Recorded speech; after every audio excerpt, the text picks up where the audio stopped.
Adobe ফটোশপে কাজ করতে গেলে আমরা যখন খুব পরিমাপ মতো কাজ করব তখন অবশ্যই আমাদের রুলার, গ্রিড এবং স্ন্যাপিং এর প্রয়োজন হবে। তো অ্যাডোবি ফটোশপে আমরা ভিউ মেনুতে এসে আমাদের এই রুলার টুলটিকে পাবো, অর্থাৎ কন্ট্রোল আর প্রেস করেও আমরা রুলার পাবো। আমরা রুলার এভাবে আনতে পারি আমাদের স্ক্রিন বা স্টেজে, এবং আমরা যদি চাই যে আমাদের এই বক্সটিতে গ্রিড থাকুক তাহলে আমরা গ্রিড নিয়ে আসতে পারবো, শো গ্রিড। এবার রুলারের আরও একটি কাজ রয়েছে, আমরা স্ন্যাপিং এর কাজ করতে পারি, অর্থাৎ আমরা যদি আমাদের লেয়ারে কোনো অবজেক্ট রাখি এবং অবজেক্ট যে কোনো একটি শেপ যদি আমরা তৈরি করি এ ধরনের, এবার আমরা ইচ্ছে করলে একে মুভ করাতে পারছি।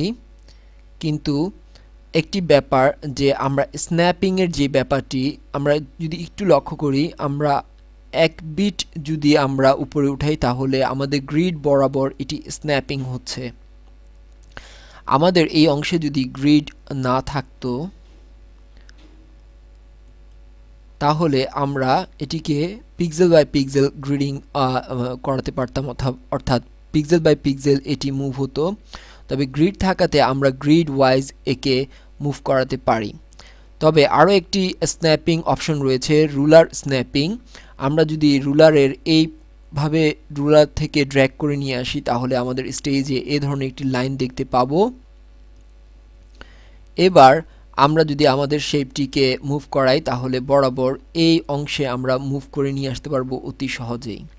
এবং এ ধরনের রুলার স্ন্যাপিং বক্স তৈরি করে আমরা খুব সহজে পরিমাপ মতো ইঞ্চি ওয়াইজ আমরা কাজ করে নিতে পারবো। যেমন আমি যদি এখানে একটি মার্কিং মেনু এতটুকু থেকে এতটুকু অংশে আনতে চাই তাহলে খুব সহজেই আমি যে কোনো অবস্থানে থাকা অবস্থায় আমি যদি এইখান থেকেও আমি যদি ড্র্যাগ করি তাহলে দেখা যাচ্ছে যে এটি বাই ডিফল্ট এই অংশকে মেজর করে এতটুকু অংশে নিয়ে আসছে।